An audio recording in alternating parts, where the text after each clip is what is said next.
What's going on, everybody? We're back. Another episode, WPG Clark podcast. And today we're here with... Ziad, aka Young Z, aka Ziad for real. You know what's up. We about to kick it tonight. What do you do? What do you do, man? What do you do? I make music. And everything around music, too. Yeah, music. As tradition around here, we take it way back. Why don't you let the people know where you're from and what your come up was like? Alright, so I came from Egypt. I lived in Alexandria, from a very humble neighborhood. And I've been around music all my life, but if you asked me a couple years ago, would I ever do music like that, like hip-hop music and all that, I would have told you were lying. It was never really like your thing? I was my uncle is a or was, let's say now he's past his prime, was a famous artist in Egypt and everything. So I've always been around studios and everything. I would skip school to hang around the studio because no one wants to listen to your dad telling you go to school or like go sleep early because you got school in the morning when you have a cooler version of your dad in the studio kicking it with your favorite artist. Yeah, and there's like a bunch of stuff going on and all these people, and it's just like high energy and Exactly. it's a whole like it's a scene, it's a vibe. Like True. It was a vibe. Get to sit down. I saw some big ass speakers, big ass computers and stuff like that. I was like, all I knew in my life was the TV we had at home, and when life got good, I had a PS2, and that was it. yeah. So what types of music were your parents and like everybody around you listening to? Like what was the big inspiration? Everyone around me listened to Arabic music and like general Arabic music. Generations would pass, of course, and it would be different generations. That's what my uncle did as well. And that is what I was listening to, and I still do. I still listen to a lot of Arabic music. I don't know, people think I don't, but obviously now they do for my Instagram. I've been spamming people like that. But that's what they've been listening to mostly. Only the big artists in America, like let's say Michael Jackson, Bob Marley, we only knew of them. Okay. And I knew of them from my uncle. He would show me Backstreet Boys, Michael Jackson, these guys. But my father has no relationship with music whatsoever. No, like he's not really let's say like casually listening to music on his own time. This guy, this guy. First of all, he worked in the Navy, and he can't sing at all. Like he is legit. Like I love my father and everything, but he's one of the worst singers I've heard in my life. Just like my manager Mohitu, very like it's a good. If you hear him sing, you're gonna understand why he is the manager and not the artist. Yeah. Oh yeah. yeah. Shout out, he's here though, so shout out him. But yeah, like there are voices in my life that I wish I wouldn't like. They would just keep on talking, no shade though. But yeah, my father like he can't even clap on beat, so it was horrible. Okay. Yeah, my mom is better. My mom is pretty good. She enjoys. She put me on to a lot of music. She used to buy me CDs and all of that all the time. Mm-hmm. But she never knew what I was gonna do with music. Since I was a kid, I was just singing Arabic music, and people were like, "Oh, this kid is gonna be something one day. This kid is gonna make music." And Were you ever like playing instruments or anything like that? yeah, I learned the guitar in grade 9. Yeah, it was in grade 9 when I started learning the guitar because in the beginning when I was around my uncle and everything, I was like, okay, I'm a write Arabic music, and because that these are the artists I'm around. I'm a write Arabic music. I'll do some composition for Arabic music and all that. So that is what I thought my journey would be for the rest of my life. So like bro, I would go tell my parents that I have class. I would skip class, take the train from Alexandria to Cairo, and just to chill with my uncle and this artist and show him what I have or show him the song I wrote, and then I come back before a whole day passes, so you have to book 2 train tickets. Yeah. You would ask where the money came from. Of course, it was from the class I skipped. But like I would go back and forth, and of course my parents would never know anything about that. My uncle didn't snitch. That's why I like him too. Yeah. So that was how it was. That's how I started making music, and then basically that was my life. I had a big CD collection. I thought my life was set already. I have the cosign. I have everything ready for me. Never thought about making music in English. Never in my life. Mm-hmm. Even though I lived in London for a while, but I never really thought about it. But then come 2016, and mind you, I only knew two rap songs. Started from the bottom and In the Club by 50 Cent. Okay, how did you come across these songs? YouTube in Egypt, it's slow, but it'll get me there one day. I Okay, just watch okay. it in 144 pixels, but I'll still listen. Okay, okay.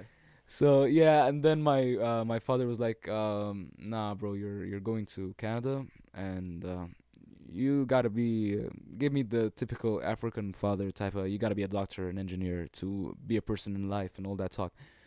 So I was like, "Nah, my dream is over right now. I'm fucked." But I came here. First couple of days, I hung up posters of my Arabic singers. I had this sense of homesickness and nostalgia, playing Arabic music with my guitar, and no one understands what I'm doing. People think I'm about to cast a spell, like the furniture is about to float in the room or something like that. But then, one of my roommate in my university residence put me on to The Weekend. He's like, "Listen to this Starboy album. It's Okay. insane." I was like, "Uh, is that what I'm gonna listen to? Okay, I guess I'm bored. Everyone is out here and they're drunk as fuck. I might just stay in and let's see what this guy does." Um, and my life changes. My life, that was one of the moments where my life changed to a point I could never come back from. I started listening more to like American music more. I started listening to The Weeknd. I started listening to Drake, Kanye. Not a lot of Kanye. Kanye we'll get to later, but yeah, those were the first two people I was like, damn, what is And you started happening? really like indulging into their music and researching them and Yeah, okay. yeah. It wasn't in like intensive research. It was just I'm listening, but I don't know what I'm gonna do. I have my guitar with me. I still have my Arabic music with me, but I'm just out of curiosity. I really didn't have in mind that I'm gonna make anything. Okay.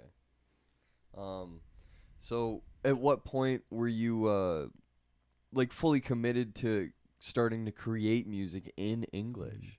Okay, so it happened like I'll take you back to let's say 2000 2000 summer 2017. I was in a relationship, my first relationship here in Canada, Okay. and bro, that shit was rough. That shit traumatized me. I can't trust women the same. I'm sorry. After that one just hit different. Was it with like a Canadian girl? She was Canadian Jamaican descent, and Okay, okay. but bro, that shit hit me. I didn't know any better, and then man, like I get cheated on, and shit just goes bad. So one of the aspects was that when I was experimenting, I would always tell her like, I'm thinking of making music, and she's like, shut the fuck up, go get a job.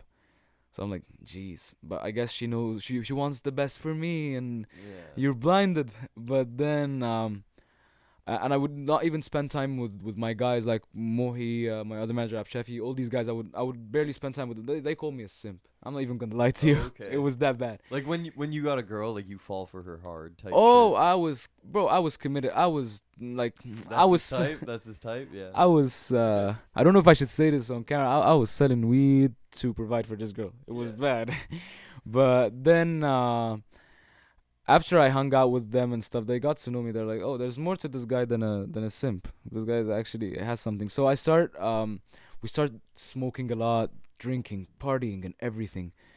And I broke up with her on the 20th, and that shit was draining so much. But shout out Mohi. On my birthday was on the 25th of April. I broke up with her on the 20th. 25th of April, this guy got a girl straight to my bed, straight to my bed. Right away. On the 25th, he set it up. Like I was drunk as fuck. I'm looking for my phone, and then this girl is like, "Your phone is in my shirt. Come get it." I'm like, "I guess we will. I guess we will." Oh shit. Oh Oh shit. Taking it from there. yeah. uh when was it that you actually like wrote your first song and stepped into a studio and recorded it and Mm. all of that? The difference between the times was very vast because I started writing music on that summer. It was very bad raps. I don't even want to look at them ever No. again in my life. It You was can't very find it on the internet anywhere. no way. Yeah. No way. I was never even I wasn't even confident to post anything on the internet. I was just writing on Okay. paper, Yeah. and we would all get high, and they would play this music here and there. I'm like, I think I wrote something that's similar to this. Like you were feeling it and like Yeah, and you're just high, and everyone is kicking it, so you're like, why not? Of course, I'm not gonna say anything, but like a lot of people were like, "Bro, do anything else but become a rapper." A lot of people like do it, and then there was me. The difference in the argument was insane because I'm like, I'm more than a rapper. I'm gonna be an artist. Yeah, And then a couple guys are like, "You're not even a rapper. Like, just chill for a bit." At what point did you start like taking it serious? Like when they were like, oh, you're gonna be a rapper, and you're like, yeah, I'm gonna be a fucking rapper. Yeah, that was after we started doing rap battles in university, Oh, okay.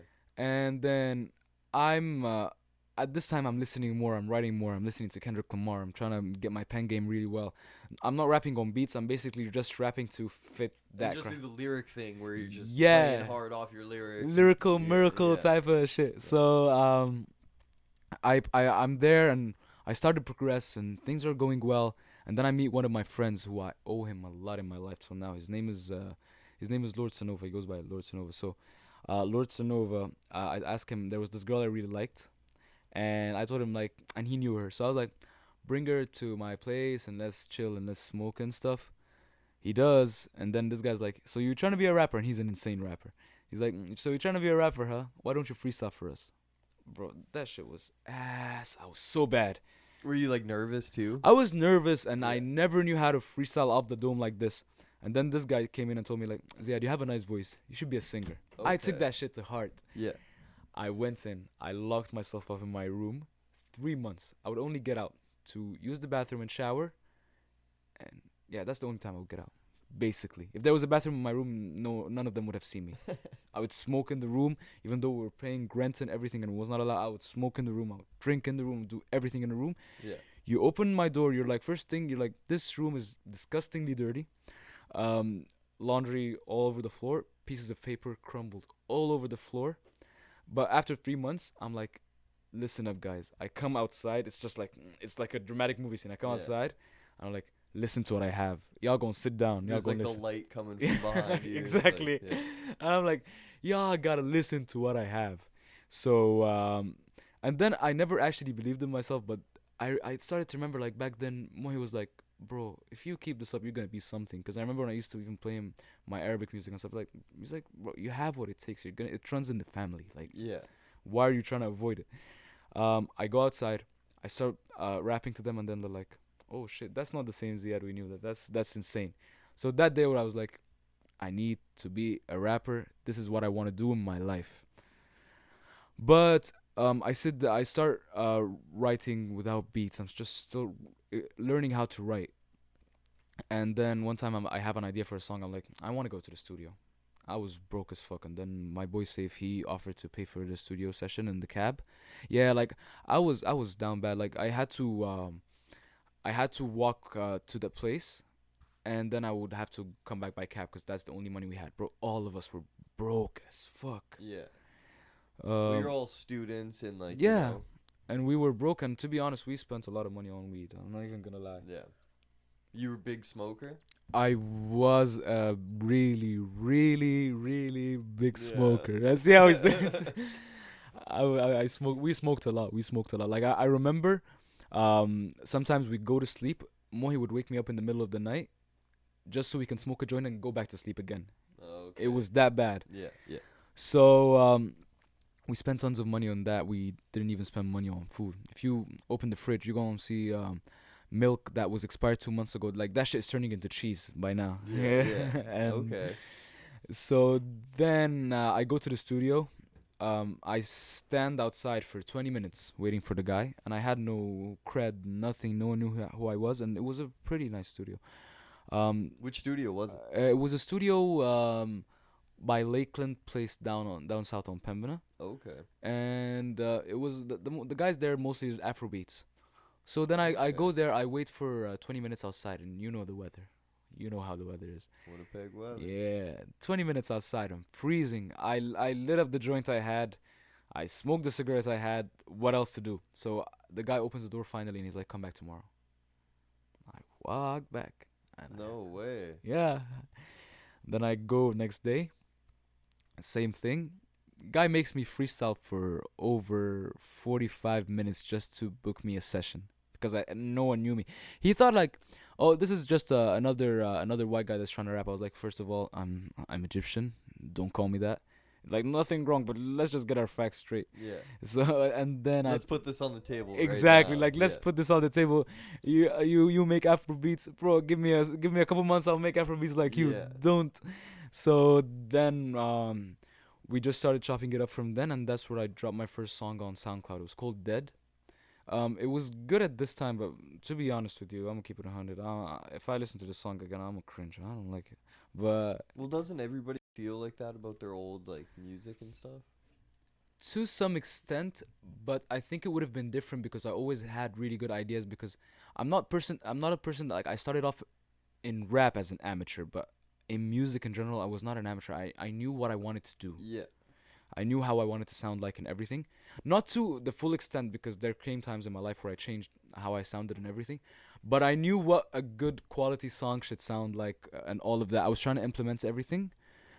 But I don't know. It sounded okay for the first time. It was just the first song that I recorded in a studio. I should be grateful enough. So then we dropped the song. Um, Me and Mohi are going crazy. Mohi at that time was not my like officially my manager or anything. Just like we're just friends. We're chilling and everything. And Yeah. by the way, before that, we really hated each other. He wanted to beat me up. Yeah, I'm telling Oh, this. really? I'm saying Like this. way back. Yeah, I'm saying this shit on camera. This guy was trying to beat me up. By the Oh way. shit. Yeah. Okay. Because I was roasting them. They don't like the way I talk. But calm. Now we're good. You must have said something bad. But it wasn't personal. It was Okay, it was to everyone. It's just the way that I talk. But it was just like that. So then we started, like, he started to know that I'm just a fucking fool. I'm just the fool, the clown of the class clown, and I'm just joking and everything is fine. So I would always wake up, and he's the first person to wake up. So I just show him my raps, and he'll be like, keep going, and the rest were like, don't keep going. Really? Yeah, it was so, the house was divided. Half of them wanted me to do it. Half of them couldn't care less, and they were like, "This is not gonna happen. Just get a normal life. Live life as Yeah. if, like, you're an Egyptian guy in Canada. Why are you trying to do all of this? And there's no possible way you're gonna learn everything. Like, the cultures are different in everything. So cool. But Mohi was like, "Listen, you've always done music in your life. Just do it. If it fucks, like, if shit goes bad, it's okay. We move on and we try something Yeah. else." What's wrong with trying? Exactly. Like, there's nothing wrong with trying at all. Yeah. So he pushed me in the beginning. I was like, well, I'd rather give it a shot. So then when we dropped that song on SoundCloud, we go to sleep, wake up, 1,000 streams, and we're like, oh shit. That is not bad at all because no one knew us in general. Like, just as we didn't have a big friend group, we were just like those Egyptian kids that were smoking weed all the time. That always smelled like weed. That was us. Okay. And then next day, Mohi goes to campus and he starts promoting the song like crazy. He promotes it like it's his song.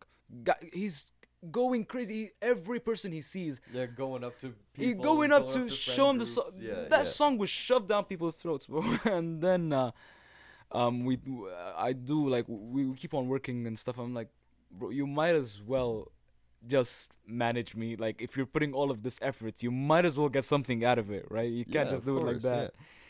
So that's when we start kicking it off. But that I don't count as my official release of music because my SoundCloud catalog was not long. It was just something on the side. That was me experimenting with music. Like, I was a full-time weed smoker, part-time rapper at that time. Okay. Yeah. And you fit in student somewhere. Yeah. No, I sucked. No. School? Yeah. Bro. No. Bad. I was bad at school. The only classes where I would do good at was what? Biology, English. Yeah. Those were math. Never. Till this day, if you bring me a long division equation right now, I'm not gonna solve it. When did you like first start recording full time, taking it serious, dropping tracks? Okay, so I was that was in 2019. 2019, I started officially making music for real. So there was this producer.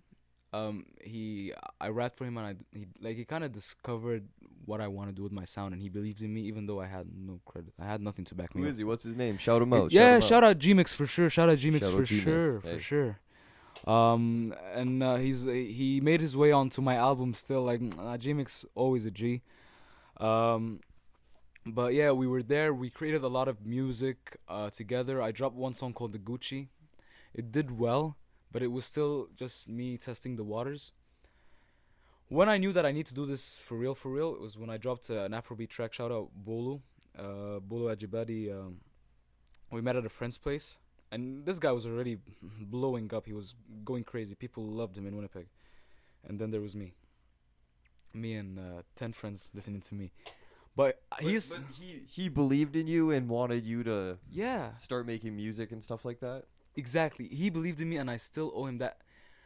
For the rest of my life, he believed in me. He gave me advice when I was just starting off. He's like, "Listen, Ziad, you're gonna be something later on in life, and I'm just gonna give you this advice. You have to like take it or leave it." And we started having deep conversations. So, the day I pulled up to that studio, bro, I was stressed. I was first time making an Afrobeat song. I thought that Nigerians are gonna cancel me. I'm gonna wake up and I'm gonna be canceled. Oh yeah, I guess yeah. There would be a lot of like anxiety about how the feedback's gonna be about it. Yeah. Yeah. And especially if you don't have anything to back you up already. Like, you drop a bad song, but you already dropped a couple of good songs, so you can bounce back off that.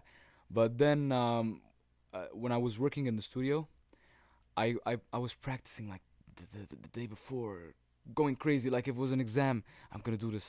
And I play Yeah. the beat back and forth, and I'm coming up with the hook, and I'm trying to write the melodies and everything. So I walk up to the studio, and I know that Bolo is on his way, and Bolo's time is money. Bolo's time is expensive at that time. So I go to Gmix, and I tell him I have this beat. I'm trying to make an Afrobeat track. Guy laughs in my face, straight up. Just starts laughing He right starts laughing in away. my face, straight Yeah. up. And then he tells me, I play him the beat. He's like, okay, first of all, I recorded someone already on this beat. You better come up with something right now because Bolo is on the way.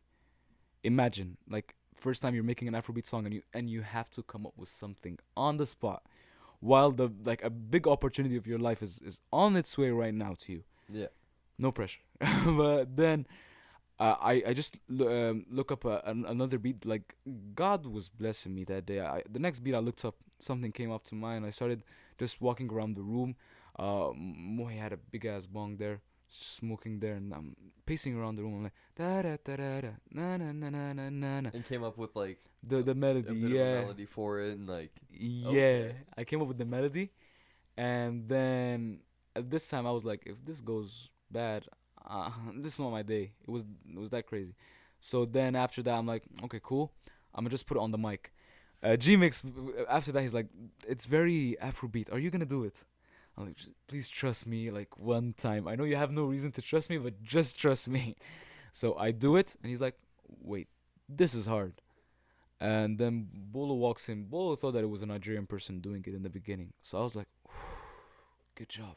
Good job, Ziad. You just felt it like the stress relieved off your I shoulders. took a deep breath that time, and because I felt like I needed to do everything on the spot. And then he was like, "Oh, that's a nice vibe." I was like, "Thank you, bro. I came up with this shit yesterday. I Yeah. had to act like nothing happened." But then he came in, laid down his verse. Song drops. I'm scared as fuck.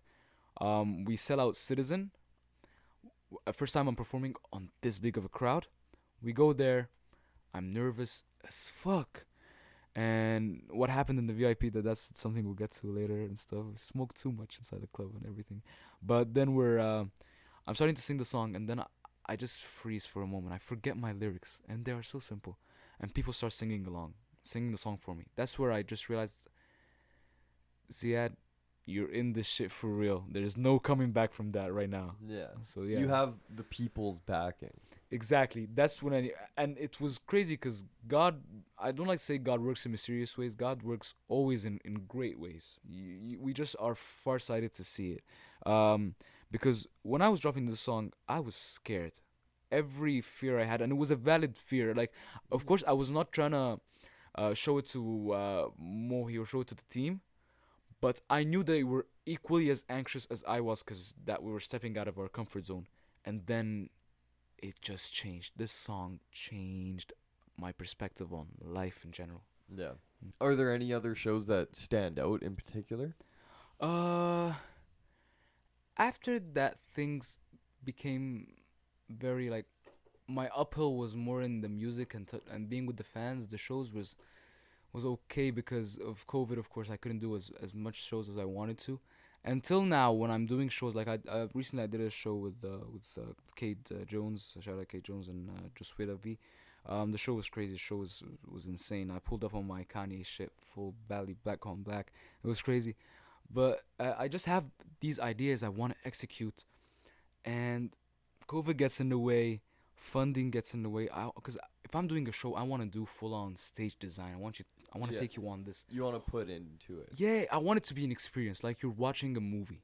Okay. I'm trying to give like big stage design. Like even me and Mohi always talk about we have a dream later on in our life. We want to perform by the pyramids. Imagine how insane that would be. Yeah, that'd be nuts. And you bring all your favorite artists to perform by the pyramids. Yeah. Doesn't get like I don't think there's a background that is cooler than that. Yeah. You can't VFX that. So yeah, but after that the shows were chill. It was just regular same old. Of course, things change for you. People know you. Um, Girls that wouldn't accept your follow request on Instagram start talking about how they always believed in you before, which is lies. That didn't happen. I was like, you called me fat in 2016, by the way. Yeah. So it's like that mostly, and you just learn from how hectic the shows are and everything. You just learn to manage your time better. Learn that it's okay to take time off. It's mostly more spiritual learning. You know what I mean? Mm-hmm. Moving on to talking about like your projects and stuff. When was it that you started developing like your? Because you have 3 projects out, correct? Yeah. And when was it that you started developing your idea for your first project that was something you wanted to put together? First project wasn't a project. Like when you said 3, they're technically not 3, but I like to count them as 3. Okay. But yeah, it's because the first one I ever did was called Flying Private. It was just a bunch of ideas that I was like, I have 3 songs, no theme, nothing. Mm-hmm. Let me just put them out and let's see what people like. That was okay. It was just me experimenting with my sound. Looking back at it, I'm proud of what I did back then. But of course, when you have to always take it up a level, shit just falls out of grace. Yeah. So we're doing after Flying Private. What did we do after Flying Private?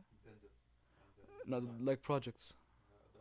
The after party, yeah. The after party. That was the one with Dennis Rodman as the. No, that was the one with Dennis Rodman. That was Bad Company. Okay. Yeah. Yeah. Yeah. After party was my breakthrough project. That was like 4 songs that were actually big. Like that shit did 250,000 streams. I was like, no fucking way. Yeah.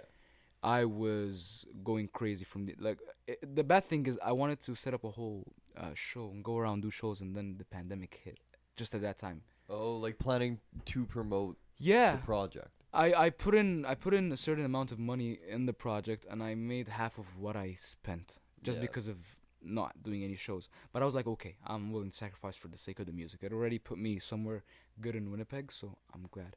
And it was me starting to experiment with autotune. That was me knowing about Travis Scott and Yeah, that was Kanye. your first take on. Autotune, yeah. Yeah. And now I can't live without it. It's ironic enough. Mhm. But then after the after party, what did I do? Which one? I did Bad Company, right? That was like the next. No, 5 a.m. in Cairo. Yeah, my album, 5 a.m. in Cairo. And I really like the cover art for that one. Oh, thank you. That was pretty cool. Thank you. It was his idea. Okay. Okay. Yeah, it was his. 5 a.m. in Cairo. Mhm. I love 5 a.m. in Cairo. If it's just the problem with 5 a.m. in Cairo is people enjoyed it and everything, but it wasn't as elusive as I wanted it to be because I was going through a lot of things. I was going through depression. It was a tough time, but at the same time, that's why the album is very dark and it's like this. So Yeah, slower tracks and stuff like that. very dark type of instrumentals and stuff, and I was not really willing to experiment as much as I did with other stuff. But with 5 a.m. in Cairo, it kind of put me on the map of like, okay, this is someone you should not mess with. This is someone Yeah. like top 10 rookie type of shit. Mhm.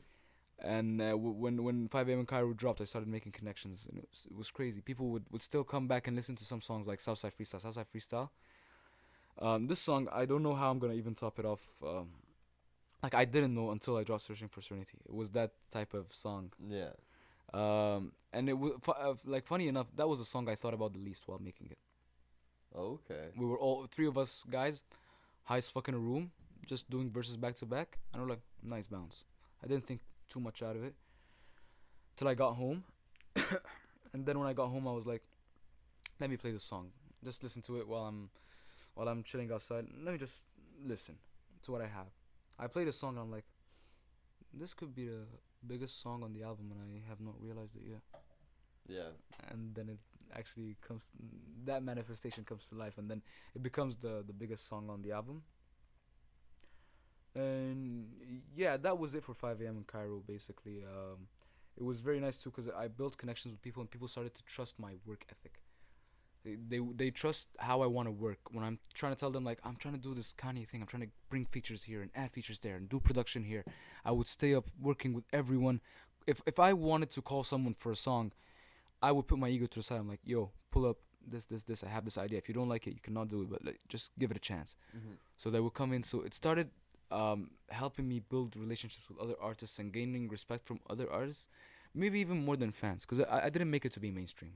Yeah, I definitely noticed you have a lot of like credible mentions for features throughout all of your projects. Yeah. Kate Jones, Nathaniel, even like Yeah. bunch of people. How is it that like you find yourself finding these people that you want to collaborate with locally?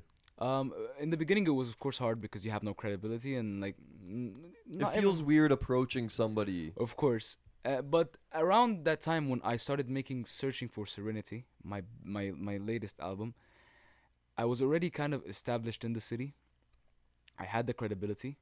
The music I was making spoke for itself. I'm not trying to sound cocky or anything, but like obviously like the You're album. proud of your achievements. I'm proud, and the album did pretty well despite like a lot of people were like there was too much songs are happening and like stuff like there was too much songs, and some people would say like, oh, you have too many features.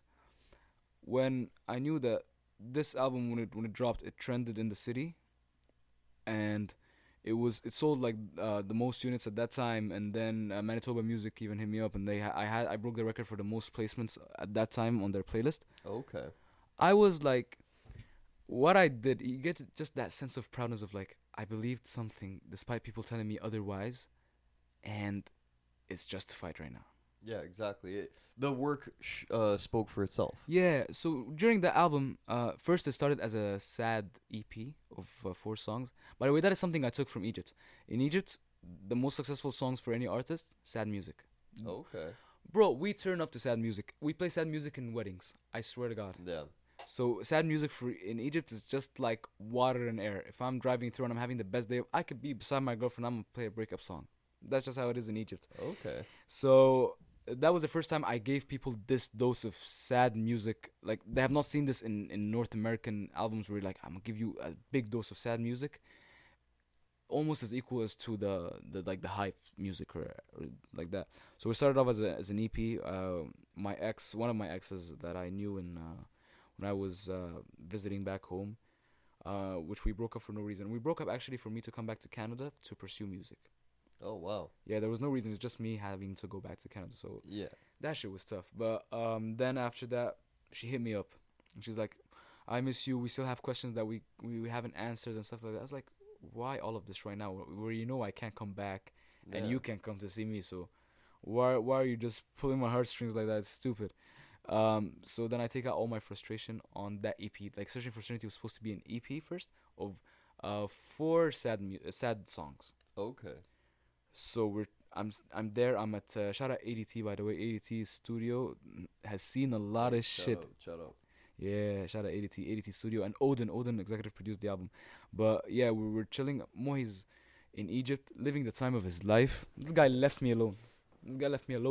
Yeah. Through my heartbreak. I'm not get into that. But yeah, I'm there, and I'm like, let's just make sad music. I start going crazy. I start going Kanye style. Tell him no bright lights in the studio. First thing, everyone, you can't go meet a girl. She can like, cause 5 a.m. in Cairo, there was some fucked up shit that happened. Like, there was an artist. I'm not gonna mention his name, but this guy went outside the studio to go get head and come back. It was this crazy. Women weren't allowed in the studio. No way. I'm making heartbreak music. Why are you bringing women? Yeah. I don't want to see a sense of joy in any of you guys. That's Yeah. what I was like. I was taking the life out of all of them. So I made everyone. I told them take your most toxic relationship and put that shit as your wallpaper, and the music will write itself. It was that bad. I told him, listen, I'm not here to have fun. everyone is gonna be heartbroken right now. We need to feel the same way. Yeah, we're getting this done. Exactly. Yeah. So me, Odin, ADT, first like those were the first team I assembled for that sad music EP. We did a couple of records, and Odin, shout out Odin too. I took a record off his EP. Okay. Yeah, and that was a move I really respect because he was in the studio one time and I pulled up later because I was with my other manager, Shafi, and we were just chilling outside. I wanted to take a break, but then I was like something was driving me to go to the studio that day. I don't know what it was. I go there and this guy's playing me a song and I really like it. I'm like, Odin, this is crazy. I want this, and he didn't hesitate. He was like, you know what? Your project is coming out first. Take it. And Wow. I appreciated him so much for that. He stayed up with me till 7 a.m. working on that song, if you say so. Holy. Wow. Yeah. And it was even Odin doing this. He was very vulnerable in that song, and I loved how it sounded, the production, everything.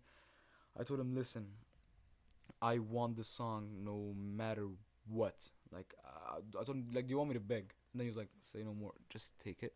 And you've been working hard enough. And he was executive producing already my album. He's like, this song fits what you're trying to do more than what I'm trying to do. So it would make no sense of me just hoarding it. Take it. Work on the 4 songs together. First of all, it was Feel It, Blame Me, If You Say So, and another song with ADT that didn't make the cut because we did another one after that. But yeah, those were the 4 songs. I called Mohi one time on FaceTime, and in Egypt the internet connection was shit. I would say one word and then I would wait for him 5 minutes to call me back just to answer that one question. It was insanely bad. But I played him that music. He's like, this is crazy. This is like next level, Ziad. Get on this. Let's get it done. Let's do it. If this is how you're feeling, just do it. Because I always make music like depending on how I feel. Okay. Yeah, I'm never gonna pull up to the studio after I had like a really bad day and talk about fucking bitches and turning up. Never gonna happen. Yeah, you have to be like in the moment of Yeah. your lyrics. Yeah, and I'm not gonna rap like if I'm not motivated, I'm just not gonna show up to the studio. Like honestly. Okay. Is like where do you search for inspiration mainly nowadays? Like when you're writing something. Okay, I go through phases. Like when I was working on my album, I listened to a lot of Kanye, and he was working on Donda around the same time, so I was listening to what he was doing, how he put his features, how he did the production. Travis Scott, big inspiration. Like I would have not used autotune if it wasn't for 808 and Heartbreaks by Kanye and Travis Scott's Rodeo. Those 2 albums really changed my life. That was the inspiration. Bryson Tiller. I really like Bryson Tiller. These were the guys I would listen to on rotation while I'm making the album. But it would go like depend from phase to phase. Like right now, I'm working on 2 songs. Like they're sad breakup songs because I was going through some shit too, man. I don't know. I have no luck in this shit. That's why I don't trust women anymore. You're But just done with it. You're done. I don't know. I don't know what the future holds. But for now. But anyways, I was going through my feelings, bro.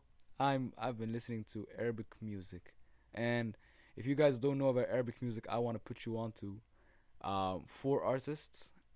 Look them up. I don't know whatever, but if you don't understand the lyrics, it doesn't matter. These guys sound so good. Baha Sultan, Amr Diab, Tamer Hosni, Muhammad Hamai, and Muhammad Munir.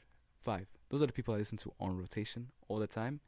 I know, like you think I'm about to cast a spotlight now. The furniture is about to float, but those are the names. These are the guys I've been listening to. I would be lying to you if I told you I'm at home. I'm listening to Lil Baby. I'm listening to Lil Durk. Yeah. No, I'm at home these days. I've been listening to Arabic music only, and that's been my inspiration. Like you think that I'm about to make a song in Arabic, but how much I do that? Yeah. Yeah. Like it's literally like your daily listen. My daily listens change a lot. It depends on what but now I'm in my feelings, so not music when it's in your home language, it hits different. Yeah. It's different. So that's why I'm listening to those guys mostly. Currently right now, even people on my Instagram are pissed. They're like, "You're sharing music that we don't understand anything about, and like, where's your music right now? Why are you posting like a 50-year-old guy singing right now?" Yeah. But y'all just gotta bear with me. I'm going through it. Go on. Yeah, what can people expect like from the future? Now I have to take everything next level. My next release, I'm planning on this 2-song EP. very different in terms of production. It's like slow music. The same Ziad that will make you cry, but better. Okay. uh, two songs. I have a song with Patricia. We should shout out Patricia too. We just signed her to our MZ production thing. We've been having this label for a while, only focused on me, but now we're expanding, which is crazy, alhamdulillah. And now we signed Patricia to our label. She's an insane singer. I want to showcase her on my next song, and then I have Marzi. That is the collab project between me and Marcy. Okay. Marcy is insane. Yeah, Uh, so good. So yeah, good. Marcy is so good. We've been pushing that project back. Like we planned to do this a year ago, Okay. and then we keep on pushing it back because we both improve our styles and we both want to start over again. So by the end of this, like by fall, we started working on this in let's say September. When is it? October. Started working on in October, and we just get in the studio. We made music like I'm telling people right now, you are not ready for what's gonna happen. The music is different. Like Yeah. every song is different. We sound different on every single record. Okay. Yeah, it's insane. It took time. It took time. Marcy, like I kind of hate you a little bit because, bro, I've been staying up in the studio because no, this guy, I'm exposed. This guy. Yeah. It's getting real. It's getting Yeah, real. yeah, it's getting real. I'm gonna expose this guy. This guy tells me like, look, I want to make a song that talks about this, and that. And this guy is already making money at work, and he's leaving me in the studio. Yeah. I have to go find the beat, try to put his idea to life, and this guy will just come to me acting like a superstar Oh yeah. with his lyrics and just do his thing and dip. And he would pull up to my studio, fucking 1 a.m., 2 a.m., ordering McDoubles with the McChicken sauce. Like who does that? But like, it doesn't matter.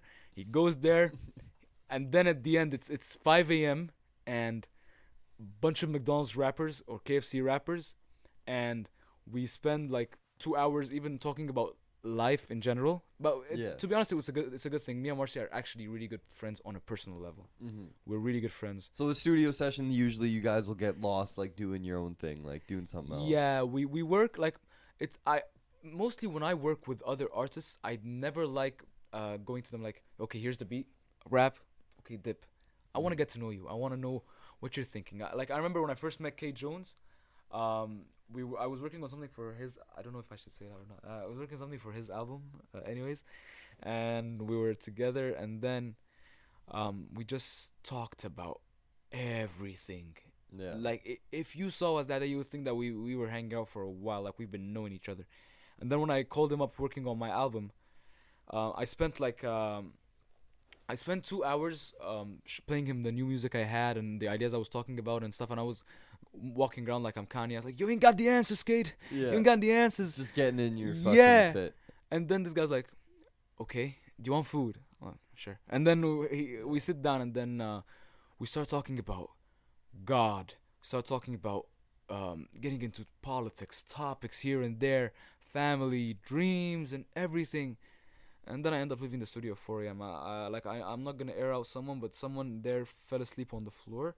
Until now, we're making fun of him for that. Okay. How do you fall asleep on a hardwood floor, bro? You must have been blasted, but Yeah, no you judgment. must have been dead, though. yeah, pretty much.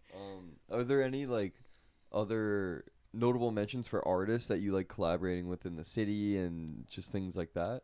For now it's Marcy Patricia. I have Cozy. Cozy's new album that is dropping is crazy. So I want to ask more about like this label Mm-hmm. and this collective that you have. It started just me and Mohi thinking about when we were first making music. I had offers from people inside Winnipeg, and the offers were bad. Like I remember Offers is in what? they would like a couple of them had down payments for me to record. They would say like I'm gonna give you $1,000 in cash and you can do it. But every time there was something that was not right. Like even Mohi and I were always saying like, okay, there's no problem for us moving to a bigger label. But what are they gonna offer? So these guys, when Mohi was my manager, but we never really actually thought about like putting this to paper type of shit. This time when I started, after I dropped that Bendit track, I started getting offers from random people. Like one guy was a weed dealer. Even he told me, I'm gonna pay you $1,000 and you can just do this, but you can only do this type of music, or sign with us and then you're gonna do this. Or another rapper asked me to sign for them. So I was like, this doesn't feel right. I'd rather have my own thing where I could take control of my music and creatively how I want to head and Yeah. all of that. So Mohi was like, why don't we start having our own thing? It's kind of something to make us always strive to do better later on in life. And just to protect me as an artist and all of that, and for us to always have some, like, for me to have a backing. So Mohi was like, let's come up with let's have a label like MZ Productions. This is what we want to do. The name was pretty easy, MZ, no problem, like easy. But then we started working on everything. My albums were released under the label and everything.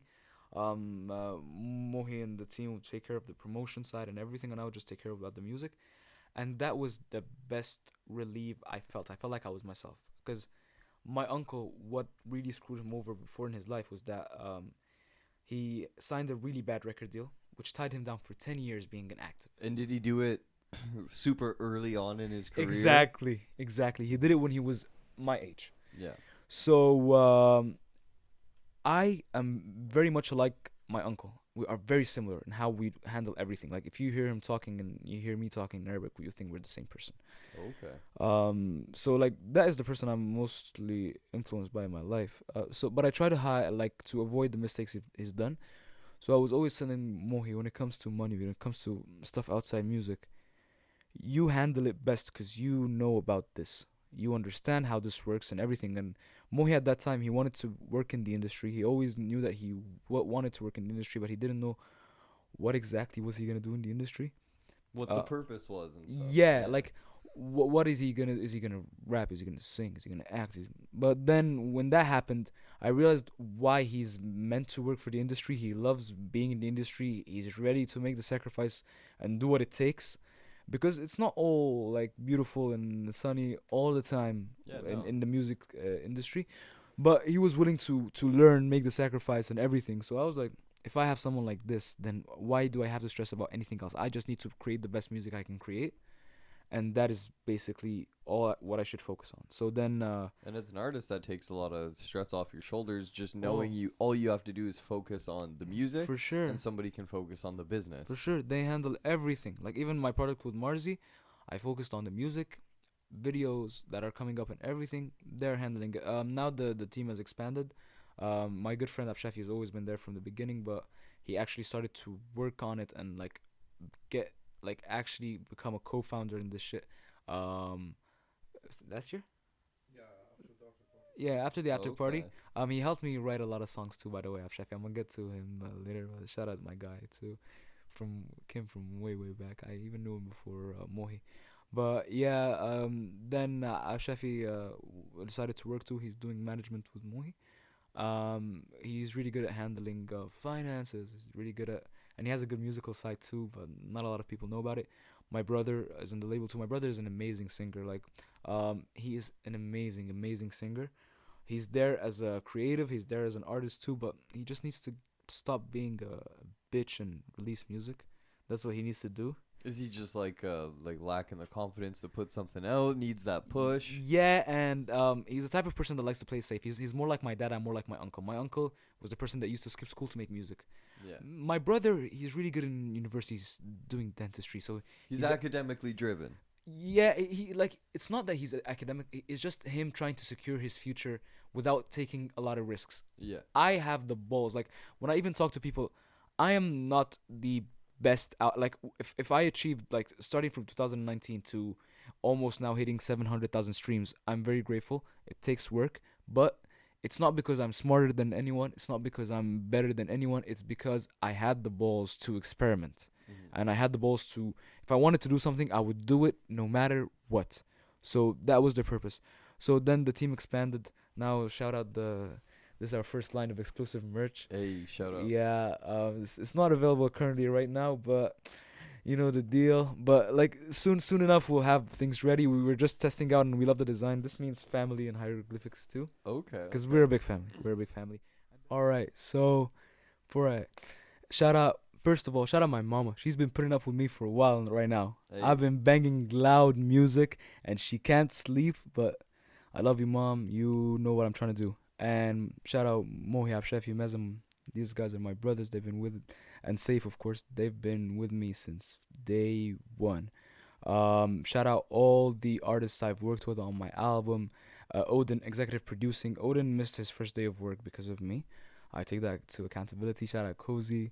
Shout out ADT, Bridgeboy, Nathaniel, Farah, Cade, Josueda V, Nazir Jr., everyone that worked on my album because I don't want to forget nobody.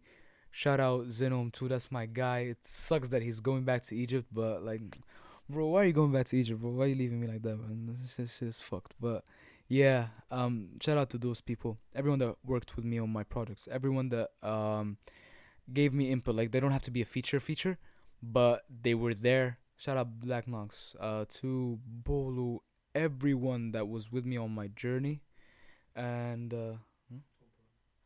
and of course, yeah, of course, I was gonna mention him, but he needs a special spot. I lost my friend, one of the first people I started making music with, and he really, like, we were even thinking of us being a duo in the beginning, and wow. yeah, we worked on music every day, and he died from suicide.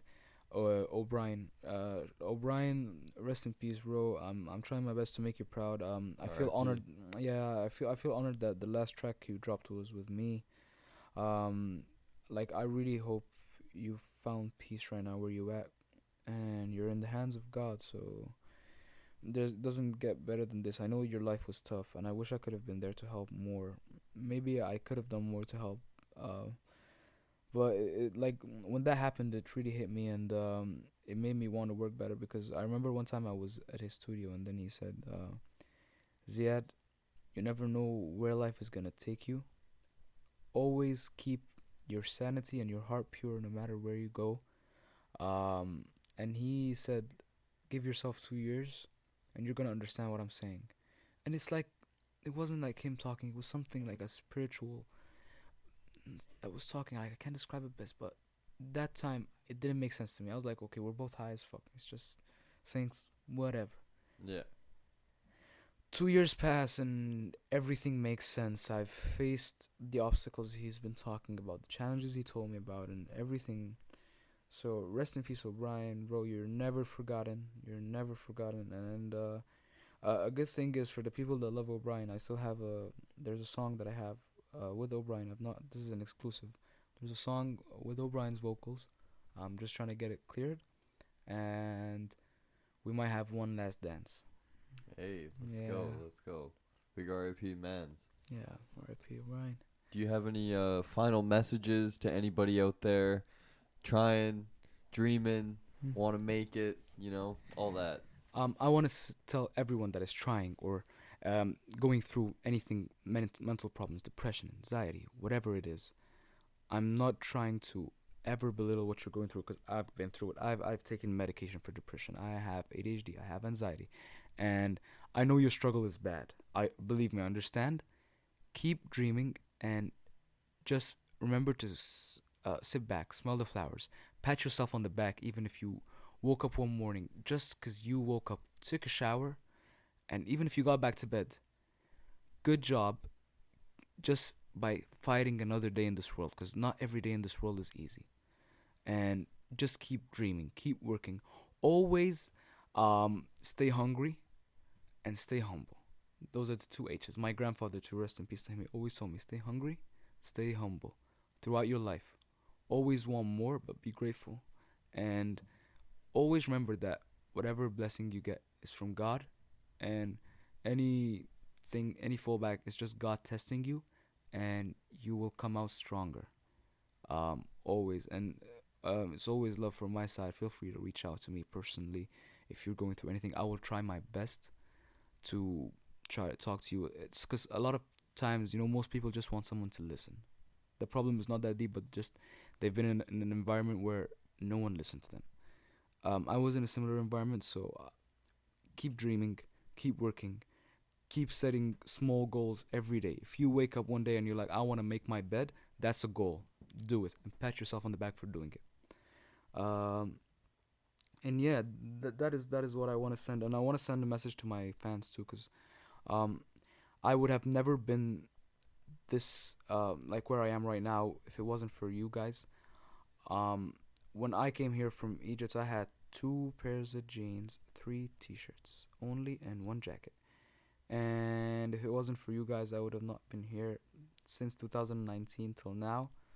I've never imagined that in this short span I would have people listening to me like this, people waiting on my music like this. This is all you guys. You guys, like, if someone says they made Ziad, I'm like, fuck you, bro. The only people that I owe them my life and that I do this for are the fans, the people that actually listen to me and that relate to my music. And if my music helped one person feel better or get out of his depression, then my job is complete. I don't want anything else. And I'm sorry for taking a minute when I'm dropping. I know you guys are not used to this, but I was just going through a lot of struggles in my life. And now I'm back. I'm here for you guys.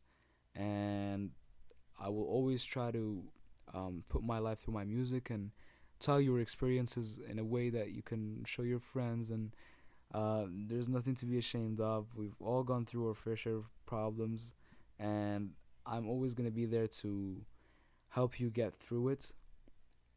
Personal level, musical level, everything. So you guys are the best. You are the blessing that God gave me. I've never had my life easy before. Never. My life was never easy. And the only blessing that I feel is always, always, always there for me whenever I go through anything is you guys. Even if you guys send me hate mail for not dropping, I'm still grateful for that because I wouldn't have been this without you guys. And for those who don't know, man, where can they find you at? What are the social medias? Plug yourself in. All right, so my Instagram is Ziad for real, and that's where you can find me. My links are up there. Go check out my music. I am sure 100% you'll find something that you will listen to on repeat. And one last thing, if you find your girl talking to an Egyptian guy on Instagram, it's either me or Mo Salah. And shout out, and shout out Donovan too, man. Like I rarely do this. As like I'm a very shy person. I'm very conserved. But man, you used it in today. I talked probably too much. I talked too much. But I just had to. Not at all. It was a great conversation. I appreciate you coming down so much. Thank you. It was a blessing. Thank you guys all for tuning in. It's been another great episode of the WPG Clark podcast. Yes, sir. Make sure you hit that subscribe button down below. You already know. And yeah, write a comment. Let us know what you think. Peace.